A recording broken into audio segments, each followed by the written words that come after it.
Jeux olympiques d'été de 1968, Mexico.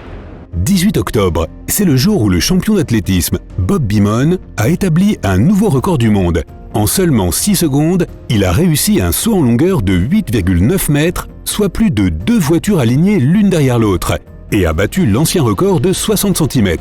Le saut de Beamon était littéralement hors norme. L'équipement utilisé pour marquer la distance ne pouvait pas la lire. Il a fallu sortir un ruban à mesurer. Lorsque les chiffres sont finalement apparus sur le tableau, 15 minutes plus tard, les genoux de Beamon ont lâché. Il s'est effondré sous le choc et la joie. Mike Powell a dépassé cette distance en 1991 avec un impressionnant 8,95 m lors des championnats du monde de Tokyo. Et ce record du plus haut saut en longueur tient toujours aujourd'hui. Mais dans la catégorie des Jeux Olympiques, Beamon occupe toujours la première place à ce jour, 52 ans plus tard. Il existe des ongles plus longs que l'incroyable saut de Beamon. Un Indien a commencé à faire pousser les ongles de sa main gauche à l'âge de 14 ans et il a continué à les faire pousser pendant plus de 65 ans. Et à l'âge de 82 ans, avec des ongles d'une longueur totale de plus de 9 mètres, il a fini par les couper. Tu as intérêt à t'y mettre tout de suite si tu veux battre ce record. Bon, ce n'est certainement pas grâce à ta taille non plus que tu battras un record du monde. Robert Wadlow était et est toujours l'homme le plus grand de tous les temps. Il mesurait 2,72 m. La tête des hommes adultes lui arrivait à la taille. Le géant de l'Illinois a été mesuré pour la dernière fois en 1940 et détient toujours le record 80 ans plus tard.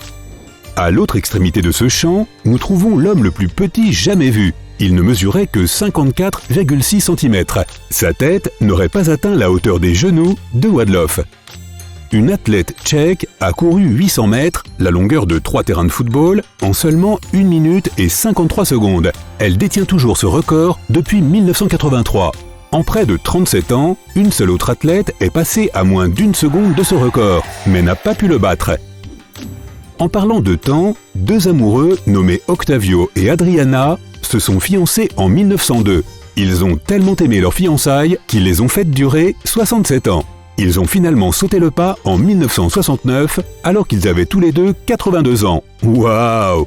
Mais parfois, l'âge fait battre d'autres records. Une senior du Japon est devenue la plus vieille DJ professionnelle de club à l'âge de 83 ans et elle venait de commencer son hobby à 77 ans. Elle travaille comme cuisinière pendant la journée et fait ses légendaires soirées 1 ou 2 fois par mois dans un club de Tokyo. Croisons les doigts. Et si nous battions tous le record de Jeanne Calment?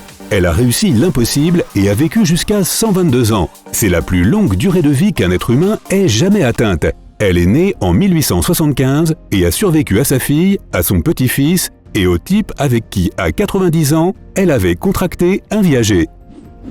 Un officier de la marine britannique détient le record pour avoir piloté le plus grand nombre de types d'avions et du plus grand nombre d'atterrissages sur le pont d'un porte-avions. Il a également été la première personne à atterrir et à décoller d'un porte-avions en 1945.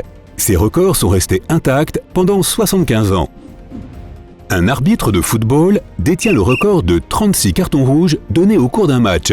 Il a exclu 22 joueurs, tous remplaçants et entraîneurs, après qu'une bagarre ait éclaté. Le plus grand nombre de cartons jaunes donnés lors d'un autre match de football était de 14, mais pas par le même arbitre. Vous ne trouverez pas l'objet le plus coûteux fabriqué par l'homme sur cette planète. Il s'agit de la Station Spatiale Internationale. Il a fallu 10 ans pour la construire et 40 voyages pour l'assembler. La facture s'est élevée à 150 milliards de dollars. Si l'on considère tout cet argent, chaque personne à bord de l'ISS coûte 7,5 millions de dollars par jour. C'est sûrement plus que le yacht le plus cher jamais construit, The History Supreme. Il est fait en or massif et son prix est de 4,8 milliards de dollars. Aucune créature vivante, passée ou présente, ne pourrait prendre le titre de baleine bleue.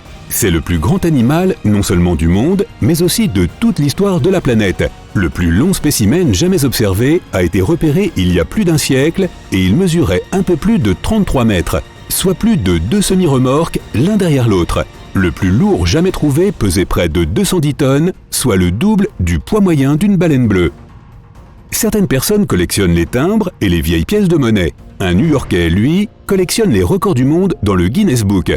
Il en a battu 600 et en détient actuellement plus de 200. Parmi ceux-ci, le mile, soit 1,6 km, le plus rapidement parcouru en tenant en équilibre une bouteille de lait pleine sur la tête, et le temps le plus court pour pousser une orange sur 1 mile avec son nez. Si l'on considère qu'il faut au moins 2 à 3 semaines pour s'entraîner à chaque acte, avec seulement quelques succès, il te faudra plus de 60 ans pour y parvenir. Mais au fil du temps, le Guinness World Records a également cessé de décerner des prix dans plusieurs catégories. Par exemple, plus rien qui ne concerne une personne ou un animal qui mange beaucoup trop. En 1983, Edward Miller a reçu le titre de plus gros mangeur du monde. Il consommait 25 000 calories par jour et personne n'a pu le battre dans aucun concours de mangeurs depuis 1922. Mais dans les années 90, le Guinness a cessé d'accepter d'enregistrer ces records malsains. On peut encore obtenir un titre pour avoir consommé quelque chose en dessous d'un certain temps, mais les durées n'excèdent jamais 30 secondes ou 1 minute, rien de trop long. Alors désolé de te décevoir, mais tu n'obtiendras jamais un record du monde pour avoir bu des milliers de litres de soda au cours d'une vie. Et si tu aimes la vitesse et les longs trajets en voiture, mauvaise nouvelle. La catégorie des tours du monde en voiture à grande vitesse a été supprimée en 1996. Il faut garder les routes sûres. La bonne nouvelle, c'est que tu peux toujours essayer de battre le record à vélo. Être super bruyant ne te permettra pas non plus d'obtenir un record du monde. De nombreux musiciens ont tenté d'obtenir le titre de groupe le plus bruyant du monde, en mesurant les décibels lors des concerts. Un groupe a atteint 139 décibels. C'est aussi fort qu'un moteur à réaction, soit dit en passant. Pendant que le test de son est 136 décibels pendant le spectacle. Mais le bruit était si fort que le groupe a été obligé de le baisser. Guinness a cessé de féliciter les groupes bruyants pour éviter que les gens ne perdent leur ouïe. Et bien sûr, la seule chose dont nous ne serons plus jamais témoins est un lâcher de ballon gigantesque. Tout a commencé en 1986 avec le tristement célèbre Balloon Fest à Cleveland, lorsqu'une collecte de fonds anodine a terriblement mal tourné. Les organisateurs voulaient battre le record du monde en lâchant 2 millions de ballons à hélium dans les airs depuis une place unique. Mais en raison du mauvais temps et d'autres complications, ils n'ont gonflé que 1,4 million de ballons.